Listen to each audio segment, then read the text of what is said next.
peace must be our goal and our guide. And all that we strive for as a human family, dignity and hope, progress and prosperity, depends on peace. But peace depends on us.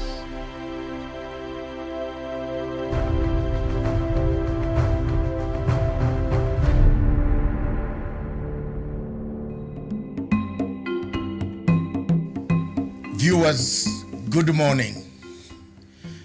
This morning, I want to address the issue of Uhuru Kenyatta's legacy.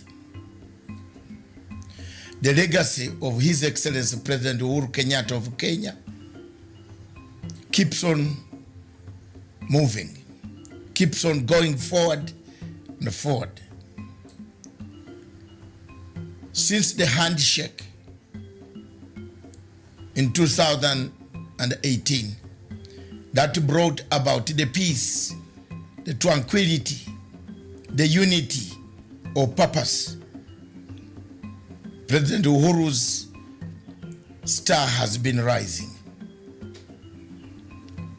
All over Africa, people are thinking of using the model that Kenya used to stop any form of violence, chaos on the streets after elections. As you know, all of you are aware that elections in Africa produce two things: after or before or after the voting. Disputed elections, winner takes it all, loser doesn't accept the results. But the Kenyan model takes us miles and miles away from the normal type of democracy. The democracy, a negotiated format, a consensus format. A democracy that gives consensus a chance. A democracy that talks about the future of a country, the unity of a country, as opposed to a fragmented country, polarized country, where most African countries find themselves in. We have seen in the last 10 years or so, most of the elections in Africa have been contested by the opposition. Very few people in Africa, countries in Africa, where opposition has conceded defeat and come up to congratulate the winner. We have seen the South African model has worked very well. The Ghanaian model has worked so well. I don't see any other country in Africa where the models have worked well. I thought it would be Sierra Leone, but today we see Sierra Leone going back to the same ethnic tensions, as you can see from the reports that are circulating in the international media and the local media. So elections in Africa are contentious issues. They create a contentious position, create a departing point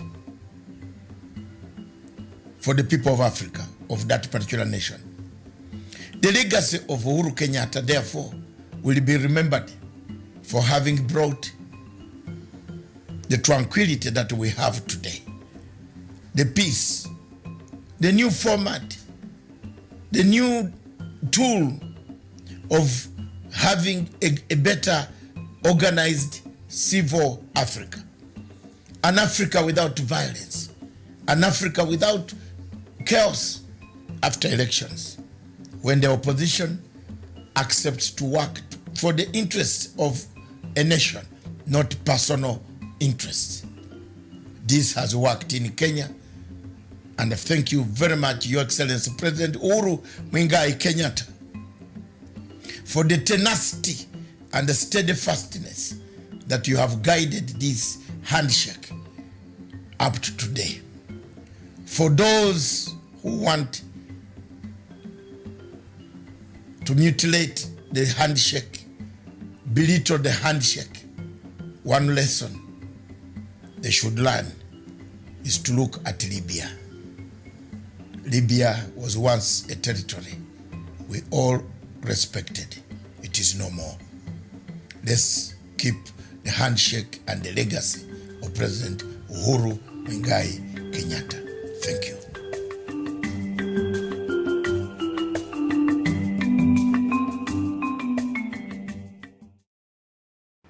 I gave a promise to the country that we were going to clear backlogs, which are in cases which are more than 5 years old. We had plans to continue tackling those cases of 5 years and above as we deal with the current ones. Then the budget cuts comes and we are ground to a halt. I appreciate what CJ is saying. Yes, you need more money. But CJ, your courts are the same ones.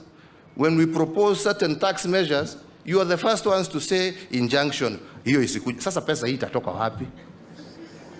Where will it come from? Hapana, that one, oh, hiyo unconstitutional, sijui, hiyo itakuja review siku hiyo na hiyo. Alafu the same mouth nataka pesa. I ask myself, why is it that 99% of these cases are filed by one person? And you, as a munampatia same day, hata hamgojei ati muambia kuja next week. Same day, chukua hii, funga hiyo, nafunga hiyo, nafunga hii, nafunga hii, nafunga hii. I will be very honest and say, this is not about the judiciary. It is about a clique of judicial officers who have gotten into an unholy relationship with a clique of activist lawyers and oppositionist civil society people, with the intention of humiliating the government, stalling the government, embarrassing the government, and making it impossible for the government to perform. Our judiciary has got some of the finest people in the country. There is a clique in the judiciary that has been captured by a group of people in civil society and a clique of activist lawyers.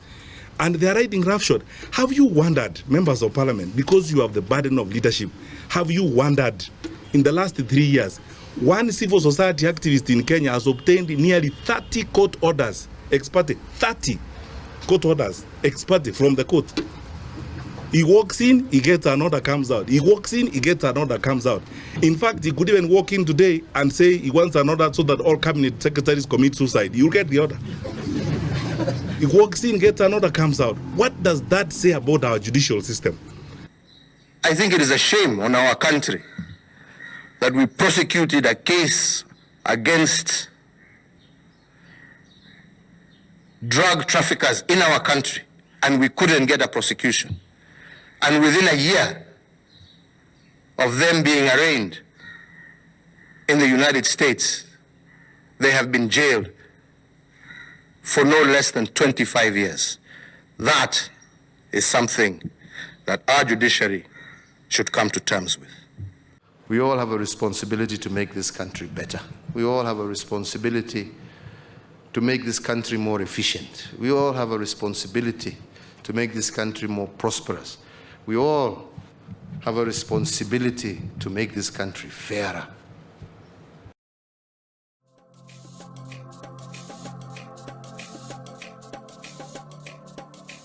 Way back in 1998, the late Secretary General of the United Nations by name Kofi Annan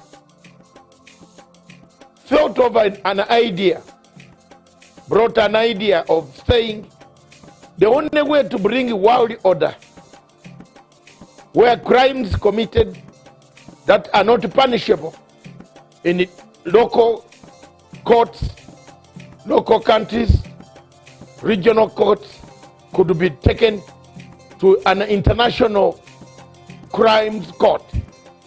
The Rome Statute and Rome Treaty of 1998 July was an offspring of already cooked DSGE intelligence system mechanism to keep Africa under check.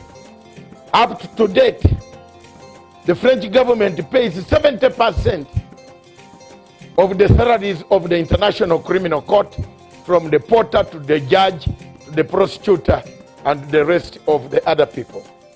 This was a project of Kofi Annan and the Kofi Annan Foundation, followed by George Soros as an accomplice of Kofi Annan, brought in by Luis Moreno Campo and the entire system of the West, some countries in the West, to keep check on African countries that did not agree with the policies of the French and to their policies of Western culture.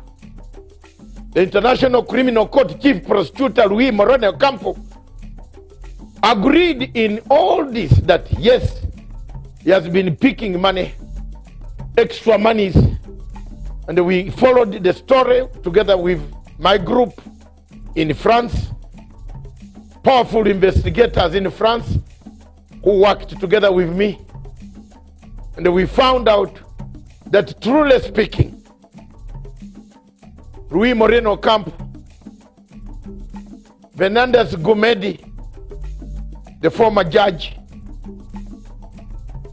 the president of the International Criminal Court, laundered the money, some coming from American banks themselves. This evidence was put in the ICC. In the case of Bashir versus the chief prosecutor, I filed an application, which I still have, and which I'm going to publicize again, so that people can know that I was right. I've been vindicated because the American friends now have found that my credibility is real, that I was right when I stood up to say this court is corrupt. This court launders money, $17 million of United States money, laundered through Bahamas, through New York banks, back to Ocampo's personal assistant, by then called Fernandez Gumedi Silvia, who later on rose to the ranks of becoming the president of International Criminal Court. It has taken us time, energy, effort, resources to investigate the corruption scandal that have rocked the International Criminal Court. Why should African countries continue to be in the ICC, yet even the superpowers like America saying no, we have enough courts to try our own people? Viewers, it has taken Americans over 20 years to listen to our voices when we told Rainberger in Nairobi that this court is a corrupt court. Today, on the eve of September the 11th, I want to deliver a clear and unambiguous message on behalf of the President of the United States. The United States will use any means necessary to protect our citizens and those of our allies from unjust prosecution by this illegitimate court. We will not cooperate with the ICC. We will provide no assistance to the ICC, and we certainly will not join the ICC. We will let the ICC die on its own. After all, for all intents and purposes, the ICC is already dead to us. A case of the Kenyan.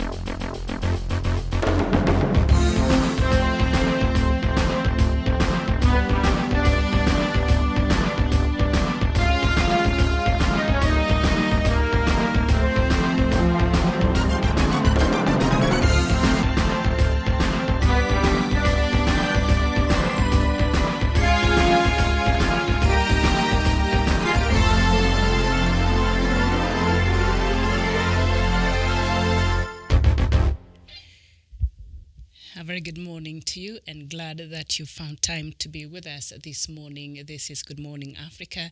The television station is Punchline Africa TV, and we're based in Kenya's capital here in Nairobi. A beautiful morning, I might add there. My name is Miriam Ogutu, and a very warm welcome to you. So in the first part of the show, as usual, we're going to look at news-making headlines in Kenya, even as we look at the newspapers. And today being a Friday, the Friday edition, we are going to look at the week that was. And to help me delve into these issues is none other than Dr. David Matanga, who is joining us via the telephone. Doctor, good morning. Good morning. Wherever you are in Africa, thank you very much for watching Punchline Television, the only television on the continent that brings you, that talks about Africa. Good morning, Miriam. All right, so we have a lot to talk about, and I see all our leading newspapers this morning. A lot is happening, and we've seen new development, and also the officer who was manning Deputy President Ruto's office that day when those foreigners and Chester went to visit.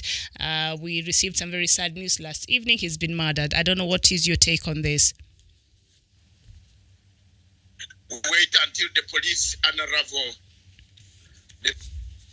which is taking place. And I wrote on my Facebook a few days ago, and I was harassed by Kenyans. I said this is more than what it meets the eye, and let's leave it to the police to find out what happened, what took place. Until they come out with an official report, I will not speculate.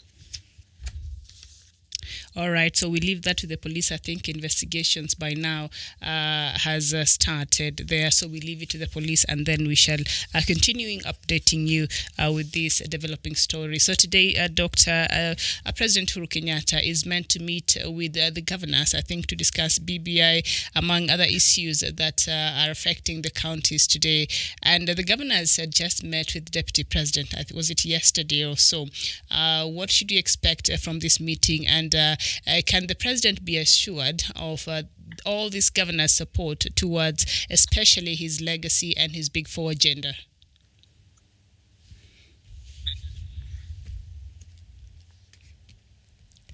President Uhuru Kenayatta has made it very categorical. Mm-hmm.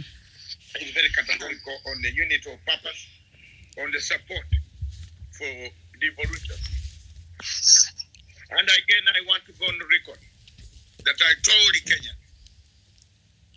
the Kenyans that devolution does not work without evolution.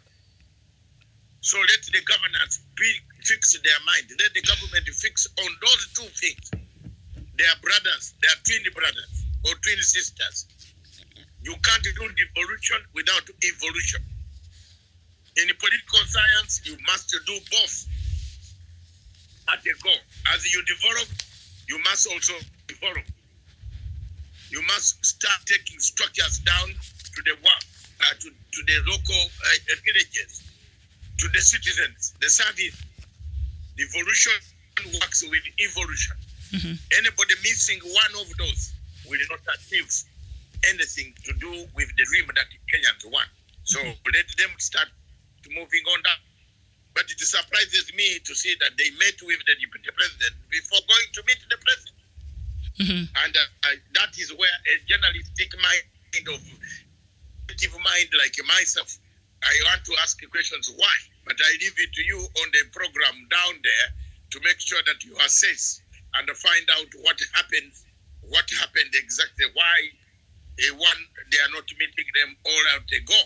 But it's increasingly very clear that the train of BBI, or we are coming to it next, the train of BBI has left the station. Mm-hmm.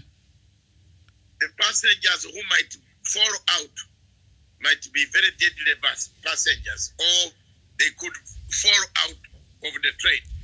But the train has left. But at the end of the day, BBI must achieve unity of the people of Kenya. Mm-hmm. And that is my stand. The biggest problem that we have, Miriam, mm-hmm. and the viewers, wherever you are listening, I'm not on the station, I'm not there. The biggest problem is people in Kenya hijacked a healing process, turned it into a political process. BBI is not a political process. It's a healing process. Miriam, can I make the point? Go ahead. Go ahead. Reconciliation, accountability, truth-telling,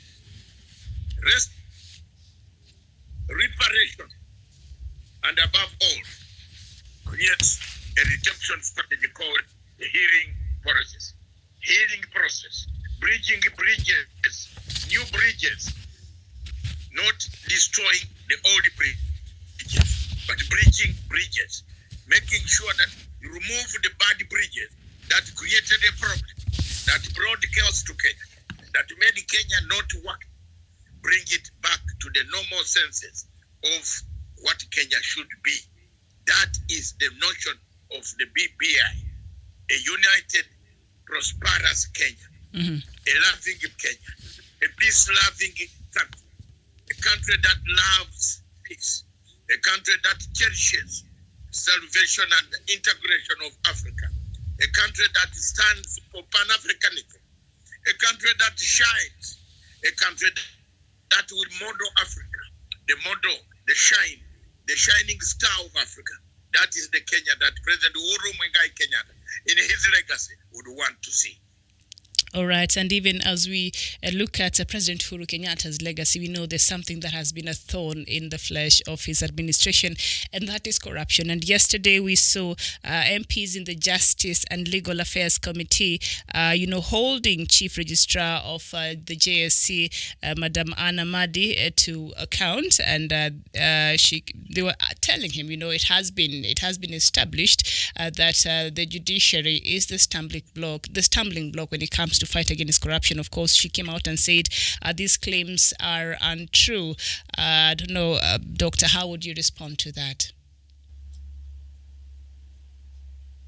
The Chief Justice, the judiciary will only work when Maraga takes early leave. Hakuna kupisha watu na kuficha.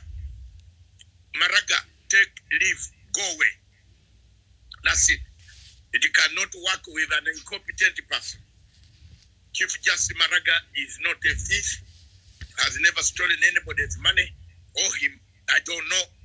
According to me, I can't accuse him, but he is incompetent.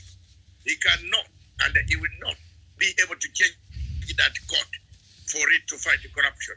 The earlier the JSC starts recruiting a new Chief Justice to enable the Kenya to work out a way of fighting corruption, to make judges accountable, to make judges not feel for money but feel for justice. The better for the people of Kenya. And you can see news coming in. One judge has been arrested this morning. What is it? I have seen that flowing on international Twitter where I am in Amsterdam. This is exactly what the situation is. If you look at this type of things, these are the type of things that create quite a lot of chaos. Chaos in the sense that there are judges there that are not very good. Wrong apples, wrong everything. Everybody is saying the same thing at the same time. God forbid, I don't know what will happen, but the Chief Justice has to go. He is a wrong apple in that judiciary. All right, and I think I just saw that tweet that you're referring to, where the Court of Appeal Judge Sankale Olekantai has been arrested in connection with Tob Cohen's murder. This is the Dutch who was murdered here in Nairobi. The investigations are still continuing. So this continues to pour. I don't know why they would have not seen the whole of the story. I can't read the whole link, but why would the judge be connected to this murder? Is there more to this story? I think there is more to the story. And as I have said, it is coming out to pour. It rains, and on the pour, just as a case of scandal is pouring.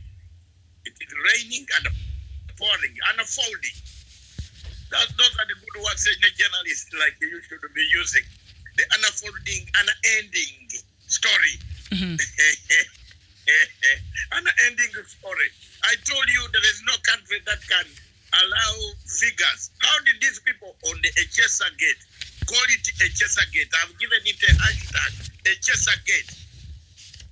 Echesa Gate. How did the people come to the figures of 39.5? It means there were something somewhere that they had kept on the seas. Didn't I tell you that there could be a ship hanging around the seas ready to deliver?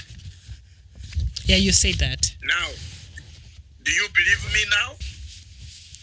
Yeah, there seems to be, this story is very interesting. It seems to be new details are emerging every day, and now it's even getting more complicated, even by the death of the officer who perhaps could give very crucial information about that visit that day. And so I don't know if this will affect the investigations. I'm not sure, but this story, I don't think it will be going anywhere anytime soon. And Kenyans now really want to know what's really happening with this arms scandal.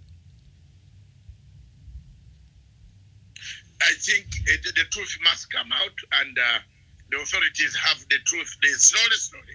And I tell you, I predict here again, slowly they are itching towards the Rio McCoy. The Rio McCoy will be seen.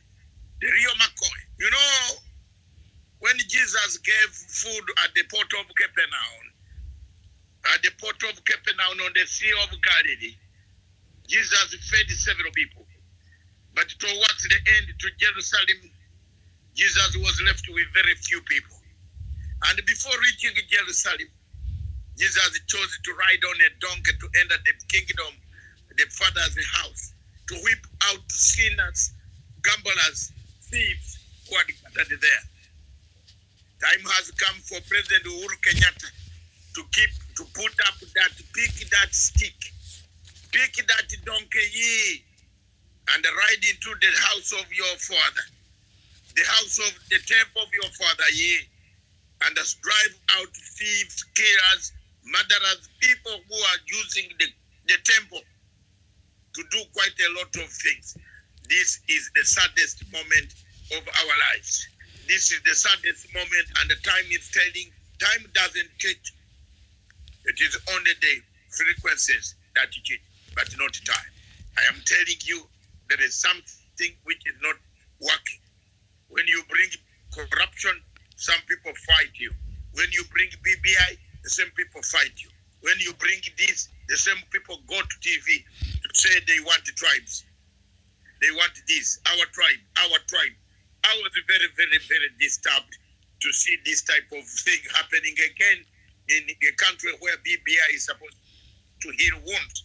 When people have taken this BBI and turned it, I'm fighting for my clan, I'm fighting for my tribe, I'm fighting for this. It is not the thing that we should do. And let our viewers who are watching me, who are watching us all over the whole world, to continue to listen that there is always an end to this. And that end will soon come. The earlier the Kenyans see, the better. The earlier the Kenyans make it very clear, the better.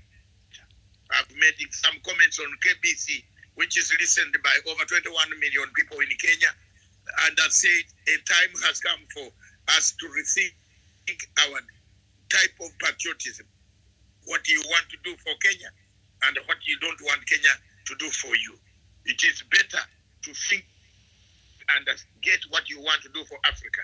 Kenya is the best country in Africa that can grow the African image, that can improve the African image. Let's not spoil it.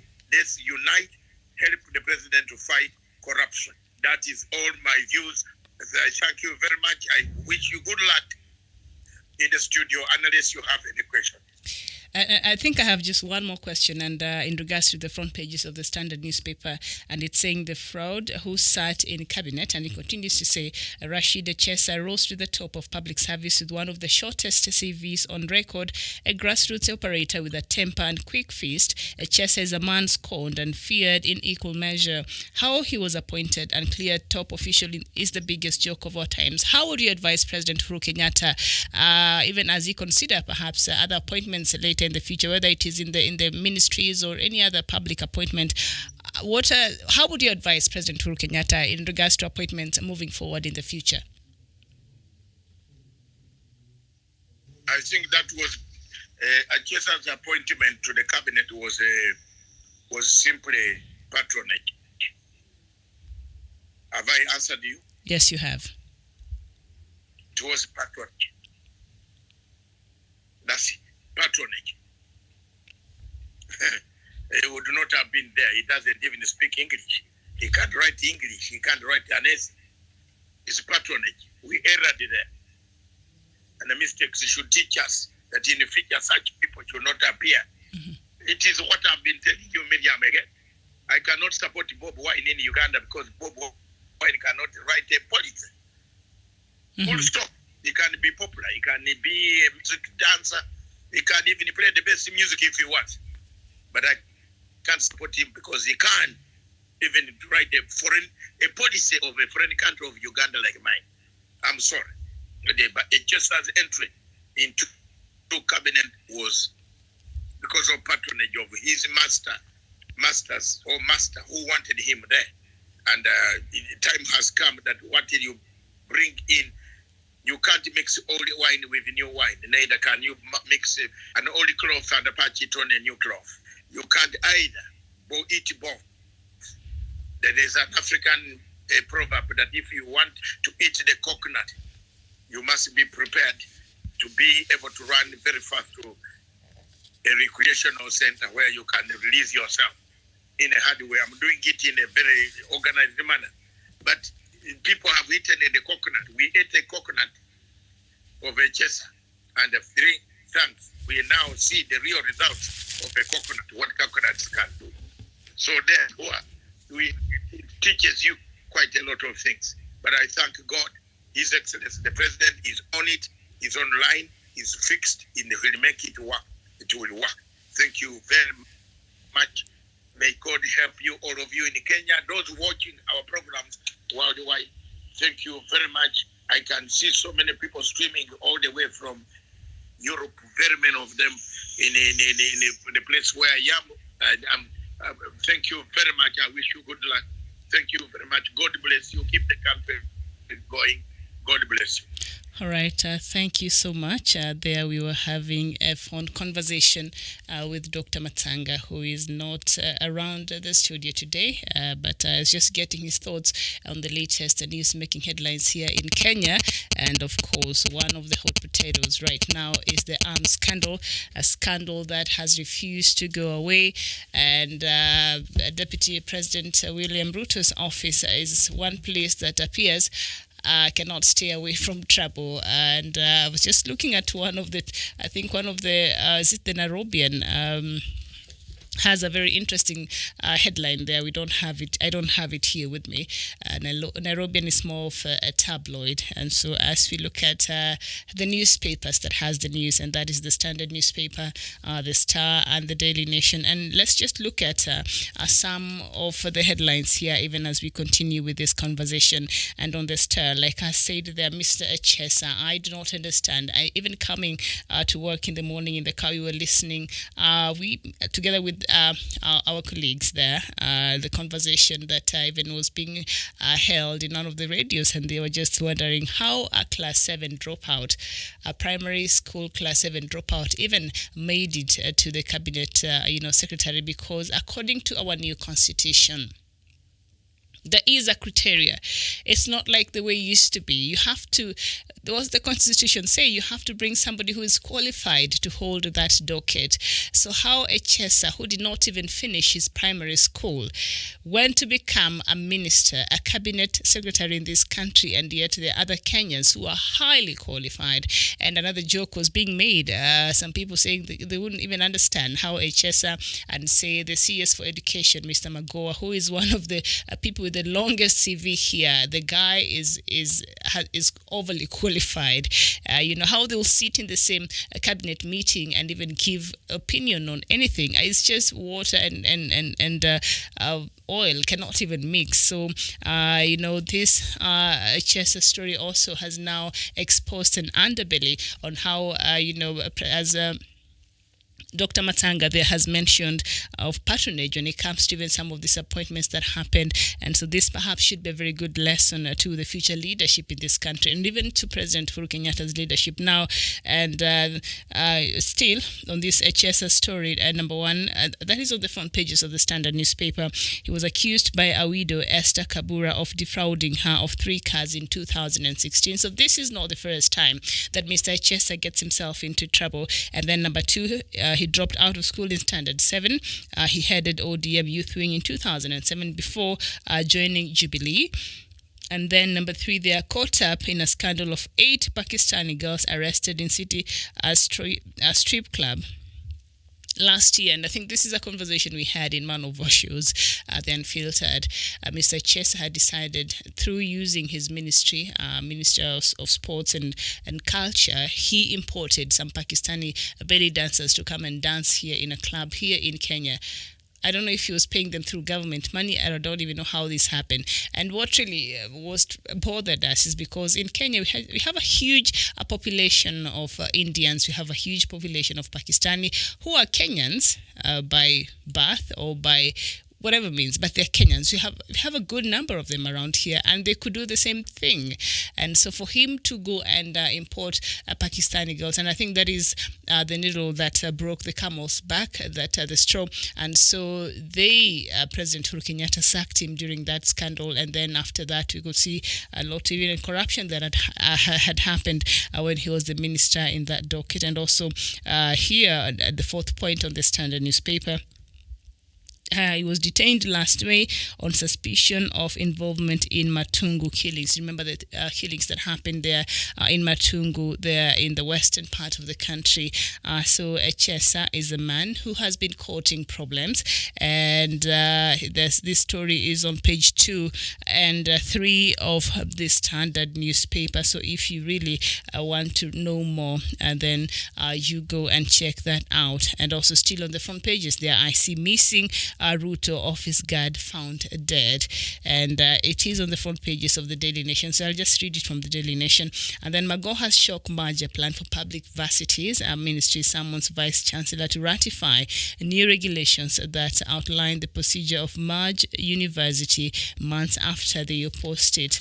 Very interesting there. And Magoha introducing a very tough new terms there for universities. They're saying a lot of universities, it was discovered, are offering courses that don't even have any value in the market. So, and a lot of a lot of colleges and universities that are starting, have really watered down the level of education in this country, and so a lot of them are being closed. And we see the Ministry of Education officials that just making impromptu visits in the colleges around the city and around the country to see if at all they qualify. So the ones that do not meet the qualifications and their facilities do not meet the qualifications to support the kind of courses that the colleges are offering, they've been shut down. So I see where there are very stringent measures that are being taken by Ministry of Education, and I think this is a good move because it will caution parents. Imagine you're spending so much money paying for your student, for your child to go to school, or a guardian. And then after going there 2 years, if it's a diploma, or 4 years if it's a degree, and then you realize this degree is so useless. It's just a piece of paper. You can't even present it anywhere to get any kind of employment, because whatever is being taught there is it is not needed in the market. And so the Ministry of Education there seem to be taking very punitive measures. And of course, a lot of these entrepreneurs who have invested in in these colleges are not very happy with that move there. So on the Daily Nation front pages, policeman at Ruto offices found dead.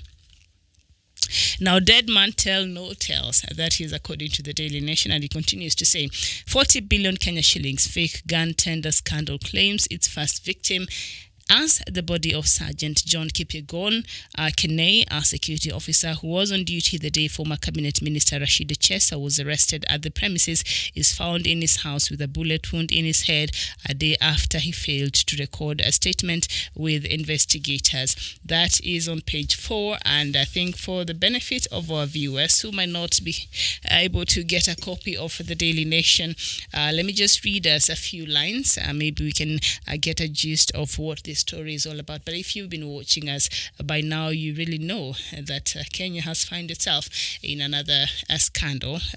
Only this time, a few individuals, I think, connived to steal from some foreigners. Thinking that they could help them secure an arms supply to the Kenyan government, which now, as it turns out, Kenyan government knew nothing about, Department of Defense knew nothing about, and so it is a story that continues to develop. So what it says on page 4 of the Daily Nation, a twist in fake arms tender probe as officer found dead.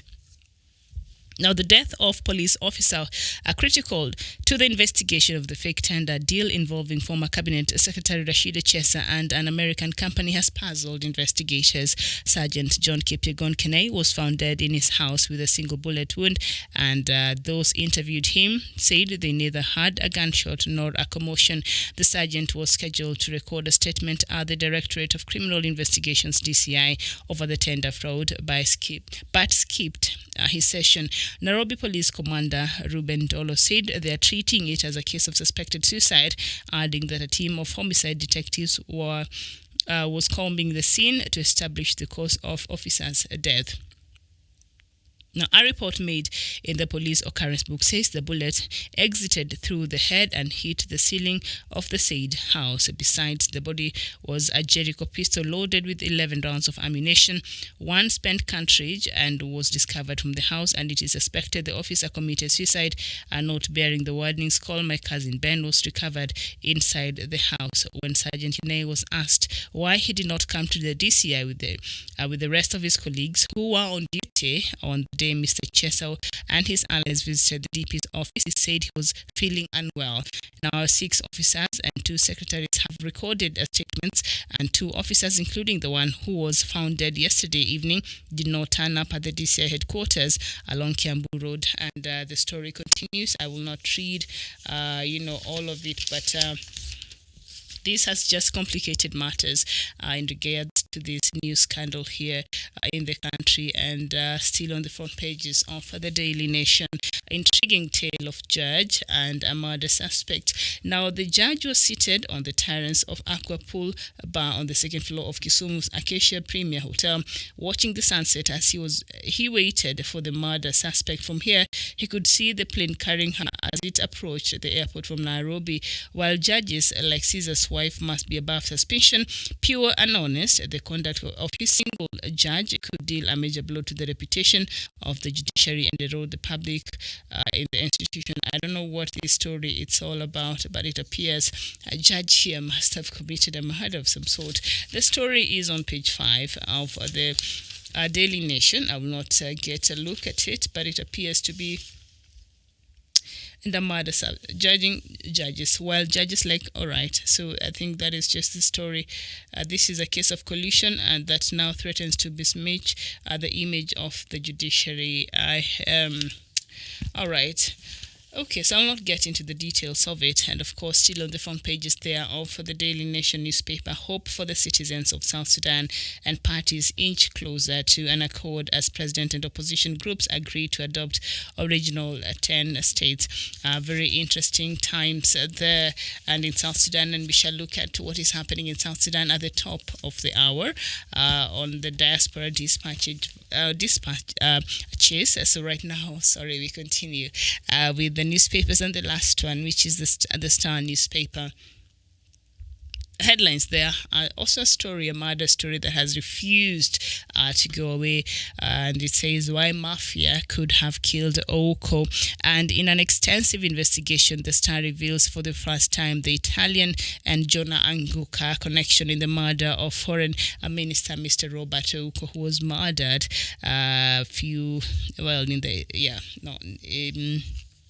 earlier on here during Moi's time.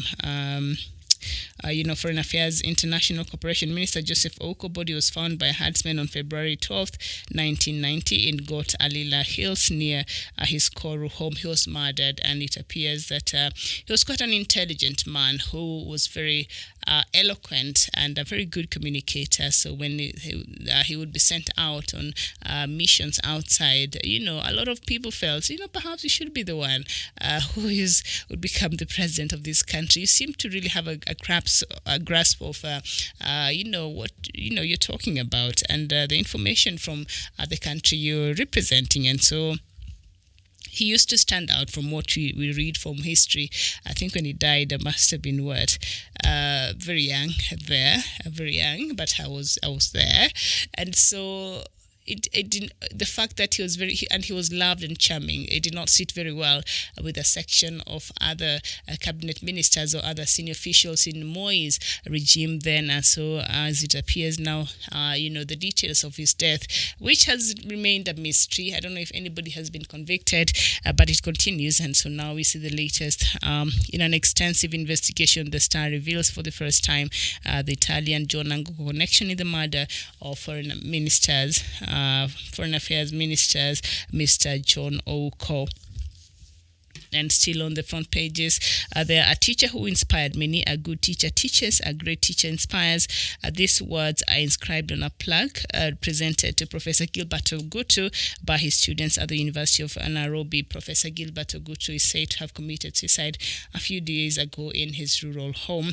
It's not clear why this happened, and so it's very sad there. And it appears he really inspired and left a mark in the students that he taught and the people he got to interact with in his teaching profession. And Tuju flown to the UK for specialized treatment. Now, Jubilee Secretary General Raphael Tuju has been flown to the UK for treatment on orders by President Uhuru Kenyatta. Tuju, a close ally of the president, was involved in a road accident last Wednesday en route to Moi's funeral. He was his car was among a convoy of cars who were headed to the burial of our former president Moi in Nakuru, and he was involved in an accident. And since then, very scanty details of his state, and now we see he has been flown out of the country, and we wish him a very quick recovery, and we hope that he gets better and comes back. Oh, there's something here that I almost forgot. Sonko impeachment on after MCA's table motion. And efforts to remove embattled Nairobi Governor Mike Sonko from office commenced on Thursday when MCAs tabled a notice of motion to impeach him. The motion was approved by the Speaker. Makongeni MCA Peter Inwatok tabled the notice of motion citing over 10 grounds. The session was attended by over 85 MCAs. The grounds for impeachment include unilaterally sacking of staff through social media without due process. So our Nairobi governor used to has sacked a few of his staff through social media. Like you go on Twitter, the governor has tweeted your boss, and then you realize, oh no, this tweet is all about my sacking. I think it's very interesting, and also a violation of the Constitution by failing to name a deputy governor despite an advisory by the Supreme Court and abuse of office. I don't know if these charges or these accusations really hold ground for an impeachment. Could be something like gross violation of the office of the governor, and I don't know if this here, I don't know if it's abuse of power. Maybe that would form the basis, but let's see if at all these MCAs really hold a case when it comes to that, and see if, Nairobi Governor Mike Sonko will suffer the same fate as then his counterpart in Kiambu, Mr. Waititu, who was impeached last month. And then he took the war to court, and the court upheld the impeachment, and so he's out there in the cold. I'm not sure. He's been very quiet after. I think he's still reeling from the shock. He did not see that coming because he comes from the Jubilee Party, and Jubilee Party has the majority even in Senate, and so that goes to tell you how deeply divided the Jubilee Party is, because they could not speak in one voice and save one of their own, or they decided he did wrong. A wrong is a wrong is a wrong, and so we have to punish him for that. So Mr. Waititu lost his seat there as the Kiambu governor. So let's continue talking, and we see that, of course, the BBI team today, they met with the president. They're meeting with the president, the governors, and the Building Bridges Initiative team is racing against time to collect feedback from Kenyans following a sustained push by some politicians for a referendum by June. Now, the 14-member steering committee yesterday held a meeting to plan its itinerary for next week, following a packed schedule that saw several stakeholders submit their views this week. BBI Joint Secretary Paul Mwangi said that the team appointed by President Uhuru Kenyatta in consultation with opposition leader Raila Odinga will make public its schedule for next week once it is ready. Raila and Wiper leader Kalonzo Musyoka have called for a referendum in June. Did I hear Raila and Musyoka?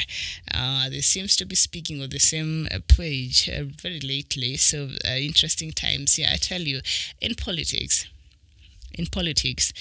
there are no permanent differences. Just the interest of the day, is it being served or not? As Raila said, the ongoing BBI meeting should close by March and a referendum held soon after.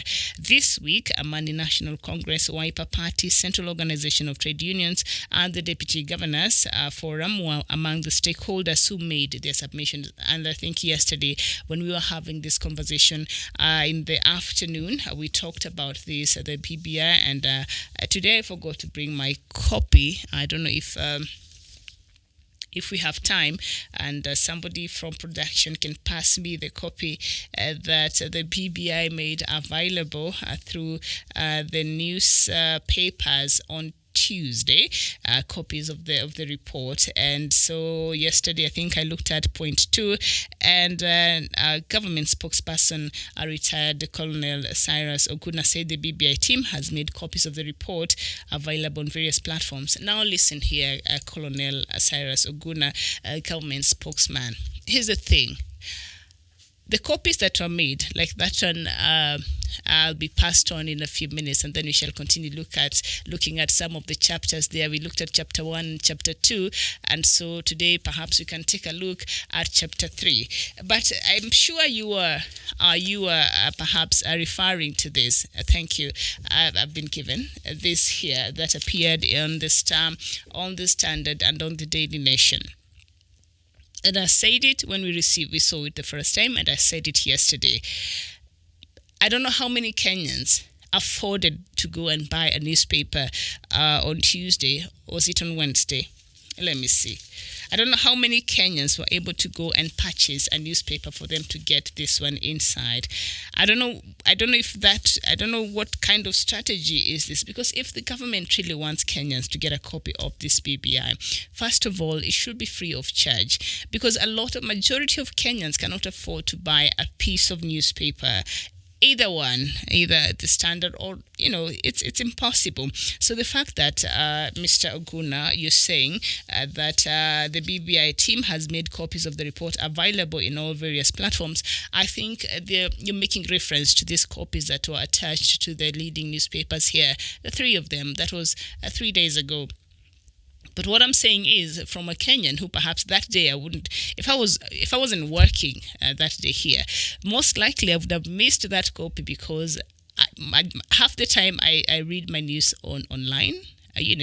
And from the television, I watch the news. So, if it's on a Saturday, unless it's really, really necessary, then I'll go and get a paper. But, here we're supplied. So I'm able to read the newspaper here every day when I'm working.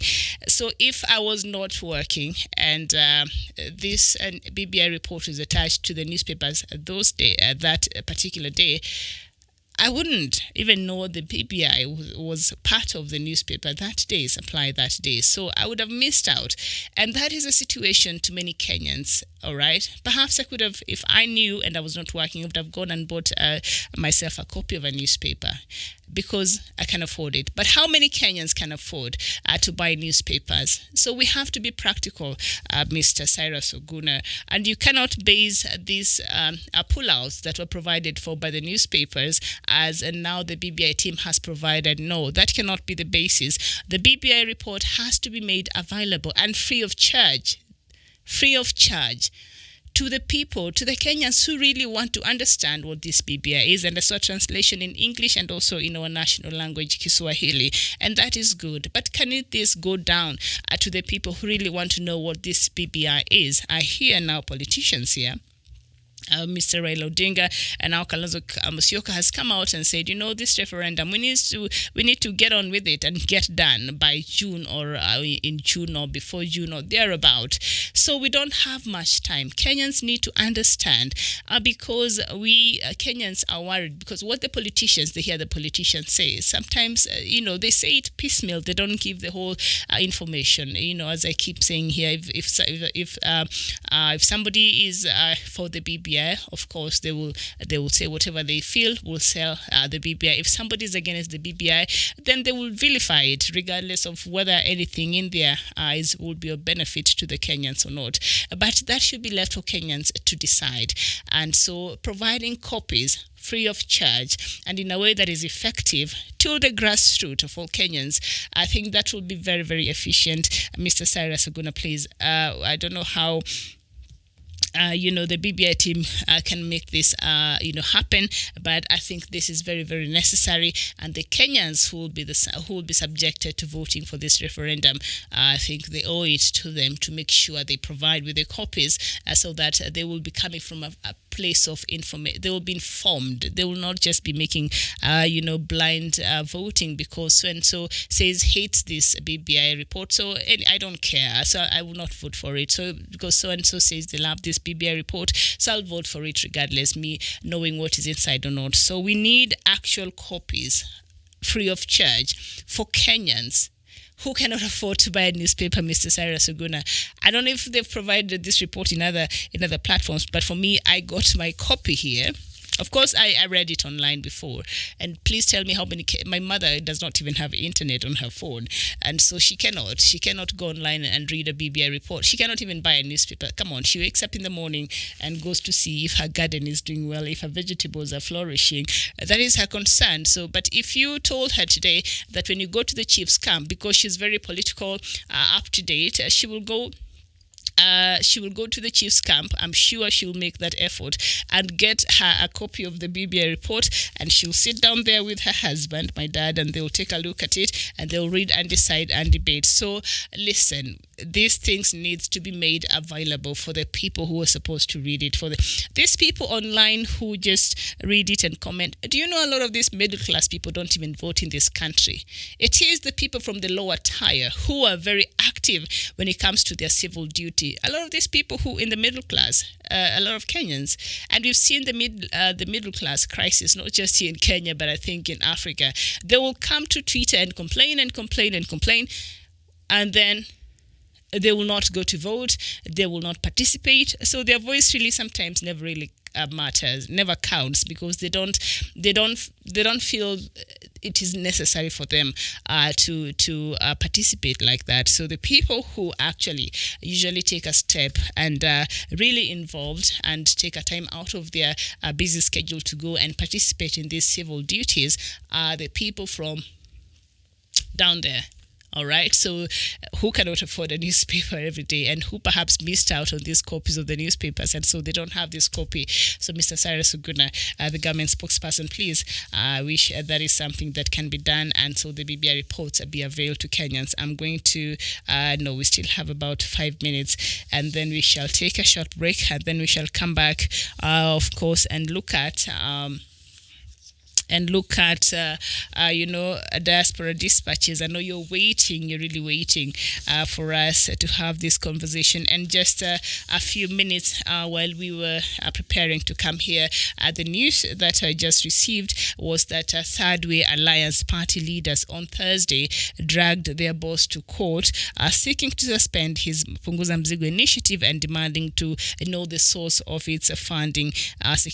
Deputy Party Leader Angela Nyalita, Deputy Secretary General Felista Mukanga, and National Women Caucus Chair Hilda Gachachi sued. Is it very interesting that it's only women here who who came together and went to sue Dr. Uhuru Aukot, their party, and the Office of the Registrar of Political Parties. Now they accused Dr. Aukot for failing to disclose the source of funding for the project, whose aim is to have the constitution amended. In their filed case documents, the three said this failure violates the Political Parties Act and puts their reputation at risk. Now, the petitioner, this is a quote, over the petitioners over that the actions of Dr. Aukot are injurious and to their interest as members of the party, their reputation and the legal standing for being contrary to not only constitutive documents but also the Political Parties Act, the Constitution, among other regulations. That is what their lawyer was saying. Now, Deputy Party Leader Angela Nyaliti, as I said, their Deputy Secretary General Felicitas Mukunga, and the National Women Chair, they've accused him for failing to disclose where he's gotten the money to fund the Punguza Muzigo. And that is very, very interesting. They accused Dr. Aukot of failing to disclose, and in their filed case documents, the three say, of course, that Mr. Aukot, by failure to disclose this very important information to the party organ, I would think this is the top party organ, the Deputy Party Leader does not know what's happening in that party. The Secretary General, this is the top party organ, and they don't even know what is happening in that party. Isn't that, the state of this many political parties we have here in Kenya, who normally are formed, normally are formed out of convenience and out of very interesting interest, and then you realize it has nothing to do with ideals or agenda that will push Kenya forward. I will take a very short break, and when I come back, we shall get into the business of Africa. We shall look at the latest from South Sudan. Oh God, I did not know that yesterday Nigerians senators were debating on how to bring back Boko Haram insurgents who perhaps have repented, as they say, back and have them absorbed back to the Nigerian army. And this is something Biafrans have been saying here time and time again. I have that, and then also I have the latest from Lesotho's Prime Minister, who is now being accused of murdering his wife, and the party had given him an ultimatum until yesterday in the evening to resign. He did not. Instead, he has said, he'll be retiring sometimes. Is it in June or July, of old age? And very interesting, he's 80 years old, and his wife, who's also a co-accused, is 42 years old. I'm not saying anything, I'm just saying. And so stay tuned. Diaspora Dispatches. I will be back on the other side of the break. My name is Miriam Ugutu, and top of the hour. Good afternoon to you.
must be our goal and our guide.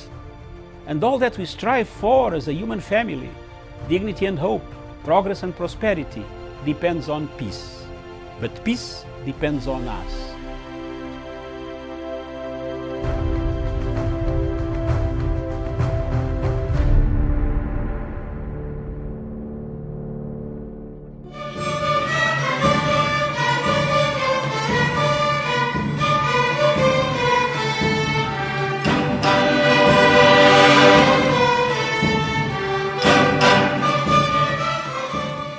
Launching the BBI Task Force report. Makofi.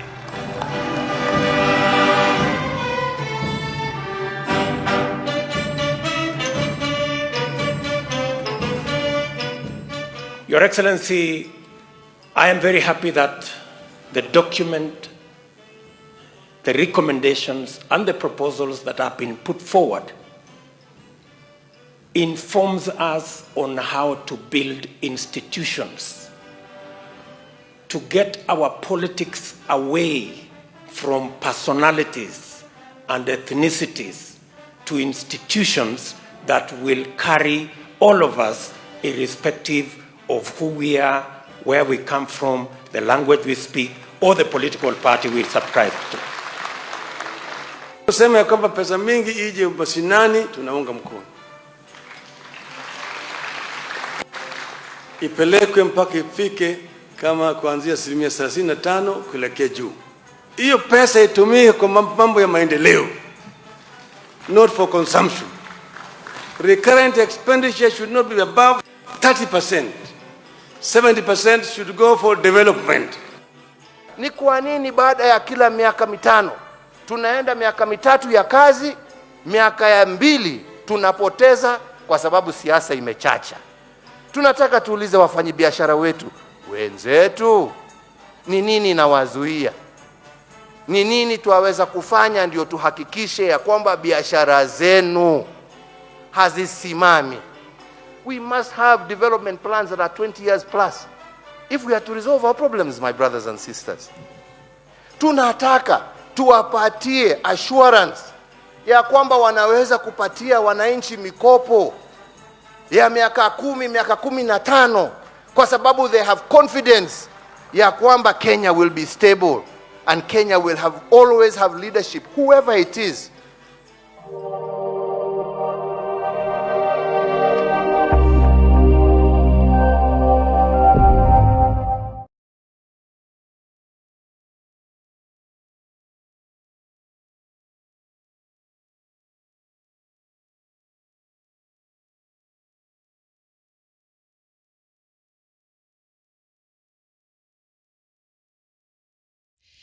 A very good afternoon to you. Thank you so much. I know you've been waiting for this time, and now we get to talk about African matters and look at what news are making headlines across Africa. On the first hour of the show, we had Good Morning Africa, where we paid special attention to Kenya and the latest scandal and other things that makes headlines, are making headlines today and have made headlines across the week. Like I said, it is on a Friday, so the week that was, so we got to look at this story that has refused to go away. But right now, we talk about Africa, and thank you so much for watching. And I have so much in store for us, and it's a very good news from South Sudan. And we start with South Sudan itself. And South Sudan's President Salva Kiir and his rival Riek Machar have agreed to form a unity government by Saturday's agreed deadline. This latest development follows a meeting at State House in the capital, Juba, on Thursday. President Kiir has promised protection for opposition leaders. Mr. Machar's allies have sought assurances about his safety should he formally return to the capital. Mr. Kiir said the key issues which have not been resolved, such as how he and Mr. Machar would share the power and how opposing forces will be unified, are set to be addressed and finalized in the coming days. Mr. Machar has agreed to take up his former position as first vice president, and the current cabinet will be dissolved to make way for more opposition members. And still in South Sudan, and a United Nations human rights investigation has accused the government of South Sudan and other armed groups of deliberately starving civilians. Investigators found access to humanitarian aid and other basic services was intentionally blocked, leaving more than half the population in acute need of food. They said millions of dollars of state money had been plundered by government officials and that they were collecting evidence on individuals to eventually use in court. Their report was published 2 days before a deadline to form a unity government. Previous efforts to broker peace have collapsed. And still on South Sudan, the Ministry of Foreign Affairs and the International Cooperation has recalled 43 ambassadors and diplomats from foreign missions. In a letter seen by iRadio, the Director General of Administration and Finance recalled back all deputy ambassadors, diplomats, and administrative attaches to the headquarters in Juba.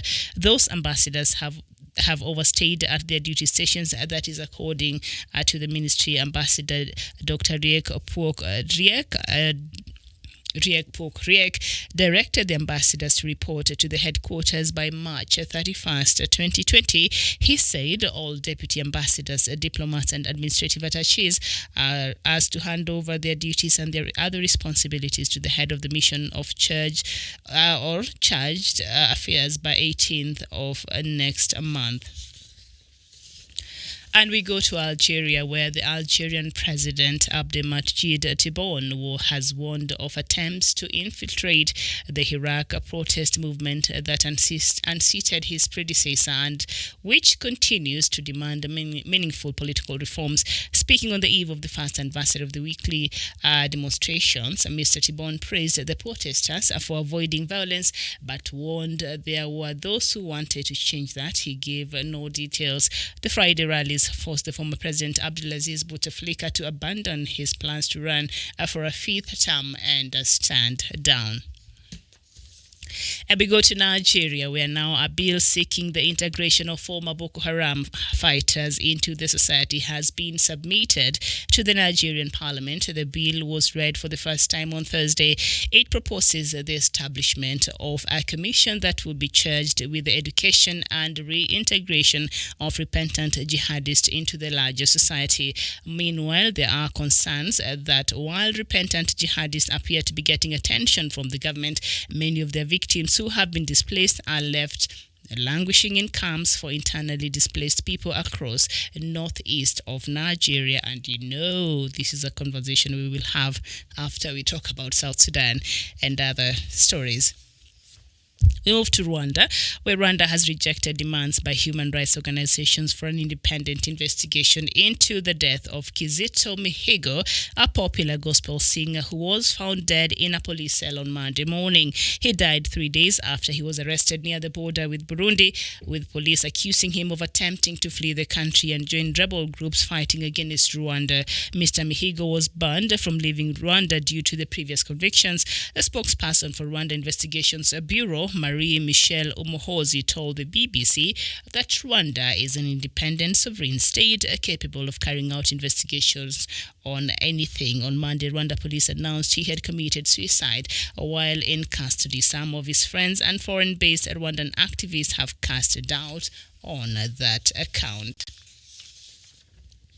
And we go to Uganda now, where Ugandan academic and activist Stella Nyanzi, who was earlier acquitted of insulting the president, fainted after a scuffle ensued between her supporters and police officers. Mrs. Nyanzi, who was ordered to be released immediately by a judge on Thursday, fainted after the trouble between her supporters and prison officials who tried to take her back into prison, according to... All right, let me just finish. Now, officials attempted to wrestle Ms. Nyanzi from her supporters, but they managed to help her outside the court compound, put her in a car, and they drove off. the Africa we have. And we go to Lesotho, where Lesotho's Prime Minister Thomas Tambane, who is 80 years old, is to be charged with the murder of his estranged wife, Lipolelo Tambane. Police have said Mr. Tambane announced he would be stepping down in July because of old age. Without commenting about the case, his current wife, Messiah Tambane, has already been charged with the murder. He would be the first African leader to be charged with a domestic murder while in office in a case that has shocked the tiny mountainous country, or kingdom rather. And then the latest in Rwanda-Uganda row, and Rwanda and Uganda have swapped prisoners as the presidents of both nations prepare to meet on Friday, that is today, to resolve a diplomatic row that has led to the closure of their shared border. Some 20 Ugandan nationals detained in Rwanda were released on Wednesday, a day after Uganda released 13 Rwandese nationals it had detained in charges of espionage and other security-related offenses. The prisoner a swap was confirmed by Rwandan Foreign Ministry in a tweet, and I'll share with you what the Uganda's Foreign Affairs wrote.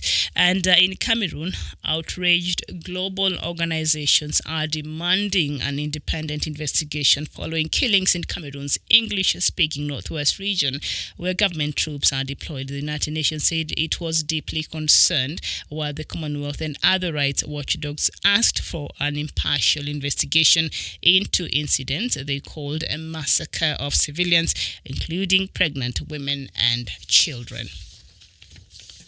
And we end with Biafra, where members of the Biafran Zionist Federation BZF on Wednesday issued a fresh ultimatum to the Imo State Governor, Senator Hope Ozodinma.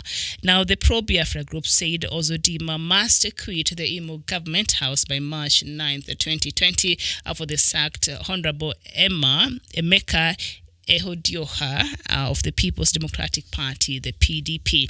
This is also as they threaten to drag President Muhammadu Buhari and the service chiefs to the International Criminal Court, the ICC, over the latest killings across the country. The group spoke in reaction to the reported killing and burning of 7 villagers in Delta State community by suspected herdsmen. A self-acclaimed president of the BZF, Benjamin Onuka, said in Enugu that the killing of the 7 villagers could not be swept under the rug.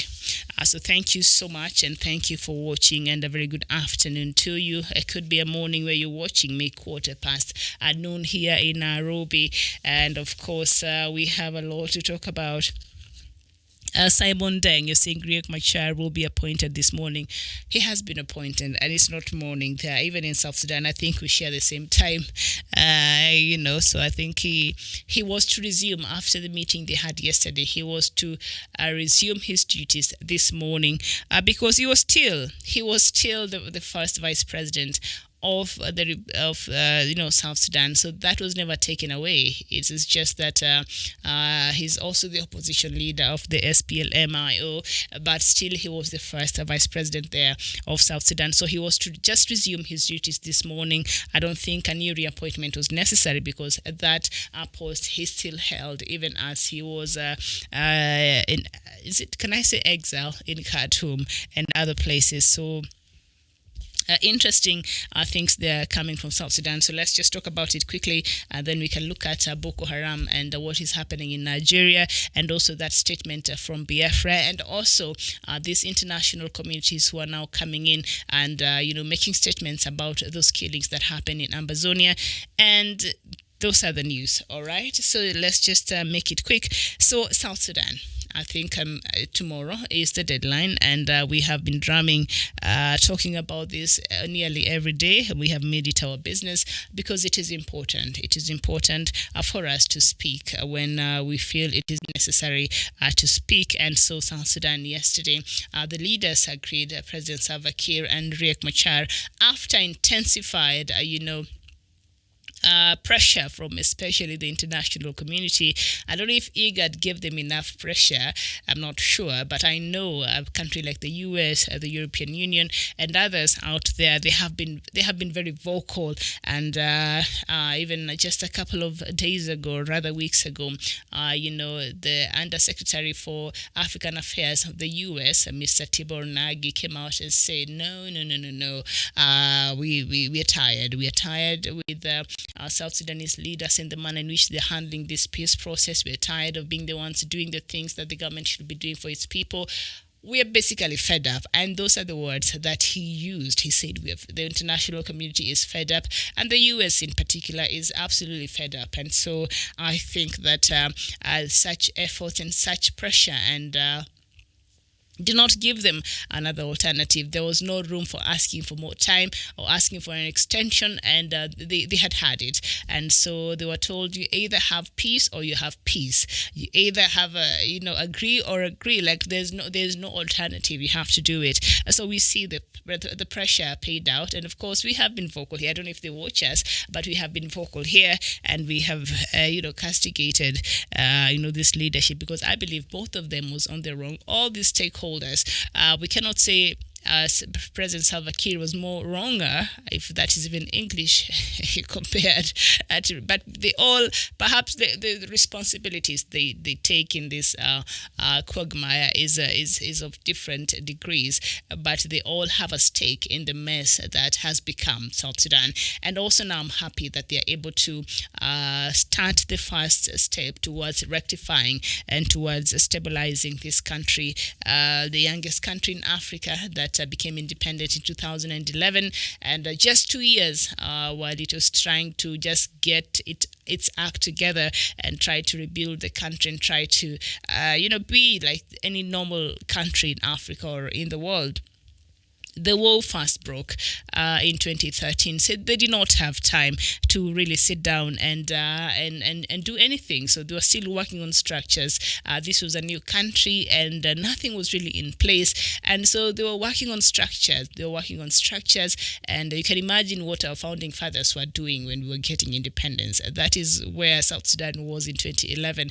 You've been given a new country, and now you have to work your way and put up structures that will help in governance, that will help in the smooth running of the services and of the country. And so they were just 2 years into it. So nothing much had been done, and people of goodwill and international supporters were there trying to help South Sudan establish a country, not rebuild, because it was never a country. Of course, years of civil war, had ravaged many parts of South Sudan, but now this was a new country, and so they were going to put foundations of a country and start building a new country that was South Sudan. And let me tell you, that day I think I took time from work, and I was just at home watching, especially when the president was taking the oath of office there on their Independence Day, and I was just there. It was a function, and Kenyans, we were thrilled.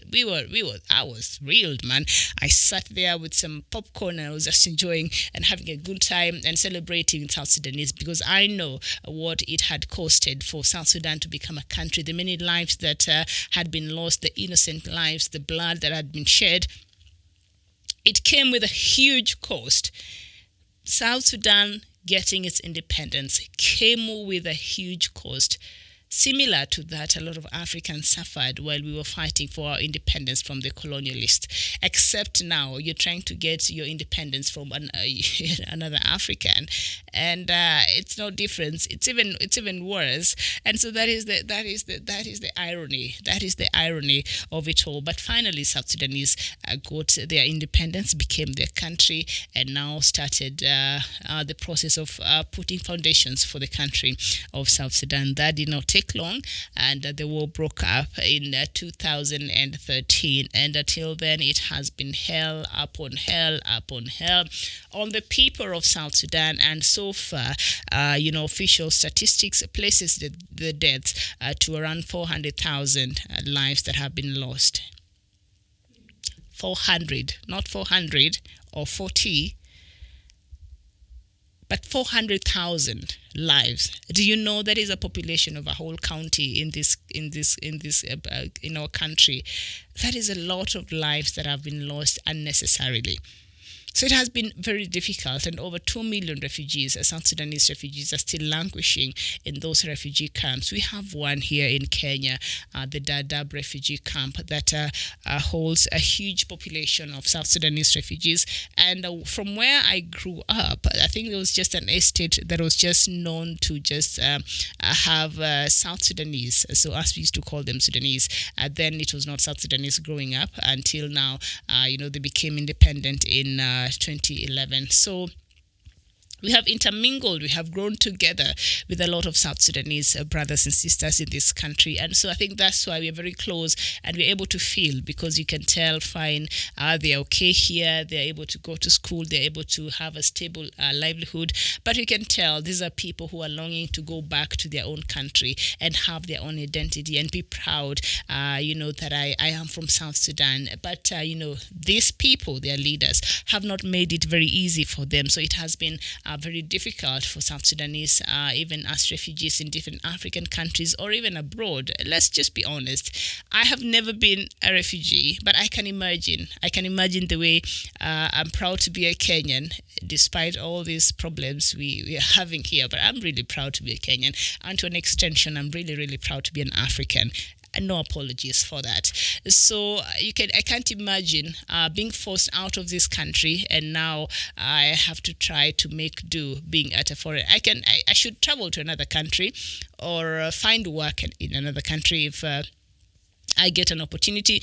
But out of my own will, if it's out of my own will, and perhaps I'm looking for greener pastures, or maybe I feel Uganda is a country that I could start a business and they could do well, or I've gotten an opportunity there, or in South Sudan or another country, yeah. But being forced out of your country, that must have been the hardest thing, and I can't imagine. So these are just some of the challenges and some of the big price tag that comes even with these civil wars that we have seen across, not just in South Sudan, but across Africa.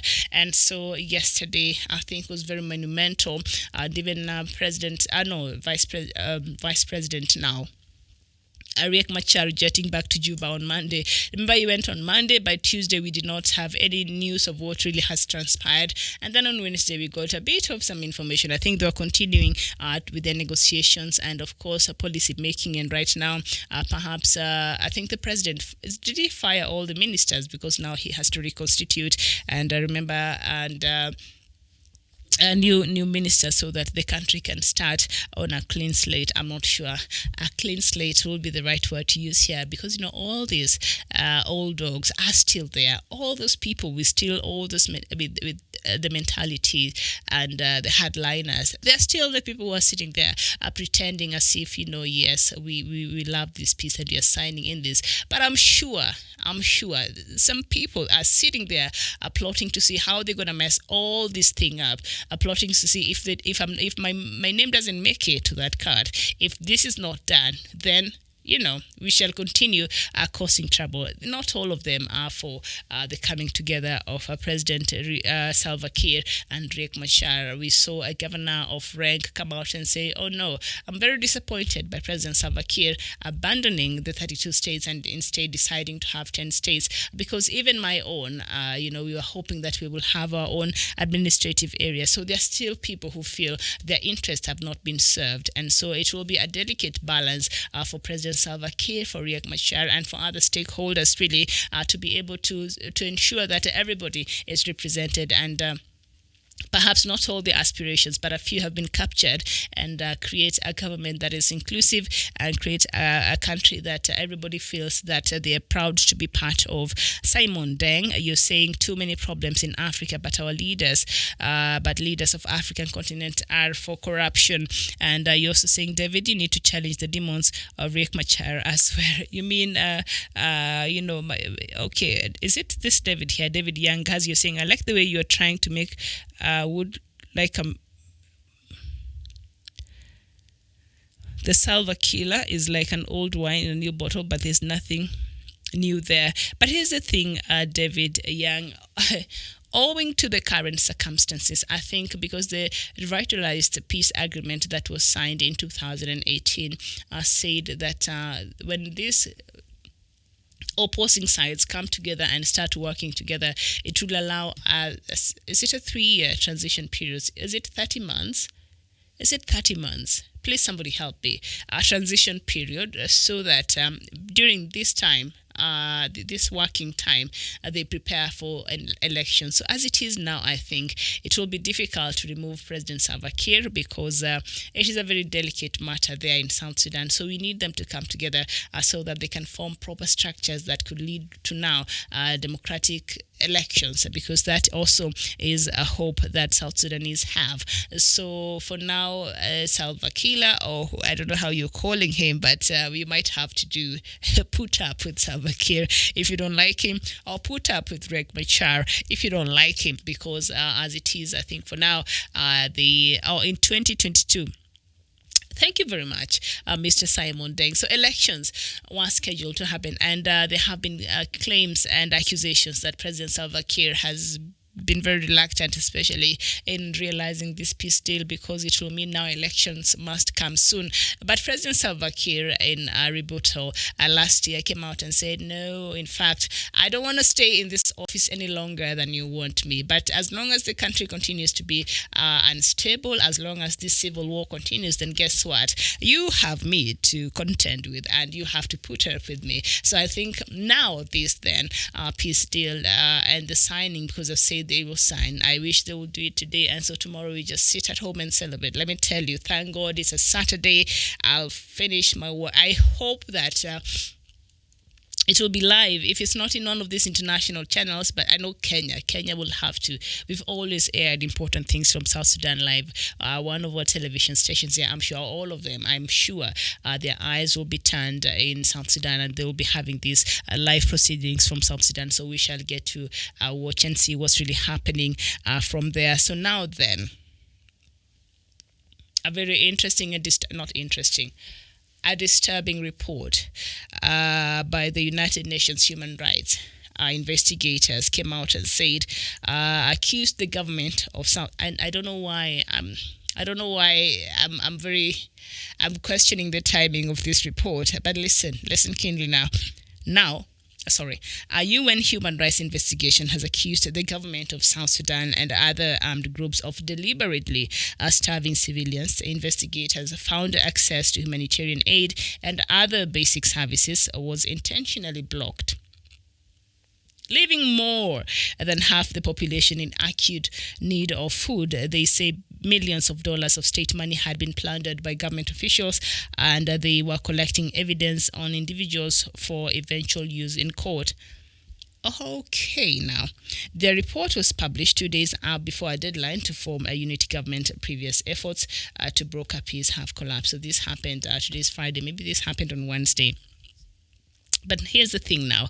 I don't know if this would be the right. I know accountability has to be the part of the deal if really South Sudan must heal and move forward. But I don't know if this will be the right time for the UN human rights to bring up this report. And what I read from Al Jazeera website in the morning and what I watched in the news before I came here, it said that this food was blocked and the starvation was done along the ethnical divide. So because you're from a different ethnicity and I'm responsible to make sure you access this food, I will not give you. So that is what the Al Jazeera report had, and that really saddened me. The level in which very, very non-issues make us even lose our humanity. How do you see a child starving over there, but because their parents or because they don't come from, a tribe or a people that speaks the same language as you or have the same political affiliation, you decide, you know what, because I don't care. Even the human part of you is not touched. I don't understand. So this report, the United Nations Human Rights report that came out, I think is very damning. And now they've said they have been collecting the evidence and they will use it in court in due season. I don't know what will this mean. I don't know moving forward if this will be healthy. I don't know how it will be received by the South Sudan's, leadership. And I don't know if this is something they want to hear at this point in time. But what we know is that tomorrow, the unity government will be formed, and the players there have agreed to meet the deadline. So that is something to celebrate about. But this UN report here, somebody needs to pay attention. And even as that happens, the Ministry of Foreign Affairs and International Cooperation has recalled 43 ambassadors and diplomats from across their foreign missions. The last time we were looking at this kind of news, I remember at that time last year around June. Was it June or July? Thereabout, sometimes back in 2019, we were looking when South Sudan declared it was very broke and it could not even take care of its foreign missions abroad. In fact, it recalled all its ambassadors and it closed down around, was it 39? 39, what do you call them? Consulates, Sudan's, across the world, because it could not afford, South Sudan's, it could not afford to pay the rent and run them. And then just a few days before that, there was a report by the World Bank showing how much money South Sudan had made from the sale of its own oil. And then President Salva Kiir came out and said, you know what, and we have been directing, he regretted having been directing a huge amounts of money to the war against him and his deputy, Mr. Riek Machar. And I don't know if he repented enough, but he said he regretted. I don't know how far that regret went. So now I see that the government has recalled all its ambassadors, and now maybe they'll start appointing others in consultation with other stakeholders in this peace deal. So all the ambassadors are to report to the headquarters by March 31st of 2020. And Ambassador Dr. Riek said all deputy ambassadors, diplomats, and administrative attaches are asked to hand over their duties and other responsibilities to the head of missions or charged affairs by 18th of next month. Sorry, that is March next month. So very interesting there. Simon Deng, you're saying President Kiir is not only the problem to the people of South Sudan, you're biased. You support Riek Machar. Hey, Simon, we're not fighting. At least we've made progress, all right? We made progress. For me, I hold both of them accountable. In fact, all of them, including Rebecca, I hold all of them because they sit with these people. They're supposed to tell them to stop with their hardlining positions and do what's right by the people of South Sudan. So President Salva Kiir is absolutely wrong because for a long time, Riek Machar kept saying, "Can you assure me of my security when I come to Juba?" But he was not very committal in that. So Mr. Riek Machar kept using that matter as why he cannot return to Juba. All right. And also Riek Machar, with its very hardlining positions, especially when it came to, the debate about the number of states. Both of them, both of them must take responsibility on their part, because they do have a responsibility. They are responsible to where South Sudan finds itself today. So nobody should escape responsibility. They're both responsible. So now then, because we cannot dwell so much in the past, and then I think South Sudan have come a long way, and now where the country is today, how then can they foster a better working relationship moving forward? How then now can they take responsibility and see this is what I did that was wrong, and this is how I intend to correct it moving forward? The lives that were lost. Do you know how many lives were lost? Close to 400,000. Those are the official statistics of the innocent people who have lost their lives in South Sudan. That is not a small number. That is not just a few people who you will wish to sweep under the rag. That's a lot of people that have lost their lives since the war broke up in 2013. So let me tell you now, if South Sudan should truly heal, then people must have honest conversations. And that is how Rwanda healed after the genocide happened in 1994. Rwanda could not be where it is today if we had people with huge egos like we see there in South Sudan. Rwanda could not be where it is today if people could not come out and say, you know what, I killed my neighbor, I did it, can you forgive me? And others are served term, others are still in jail. But Rwanda had to do the work and the difficult work of healing, and they realized for healing to happen, truth must be told. For reconciliation to happen, justice must be served. You cannot separate these things and then act in isolation. It is not possible. It is not possible. There are people whose families were murdered. There are people who lost their fathers. There's a mother who lost all her children, and others who are forcefully recruited as child soldiers. What are you talking about? These are people who are still suffering from psychological traumas, witnessing people dying, witnessing very difficult. All this time, they've been going through very difficult conditions. So these are not things, very light things there that can be wished away. So now because peace has come and we've signed this and we met the deadline, which I still don't understand why they couldn't do that last year. They took us all in circles. What has changed?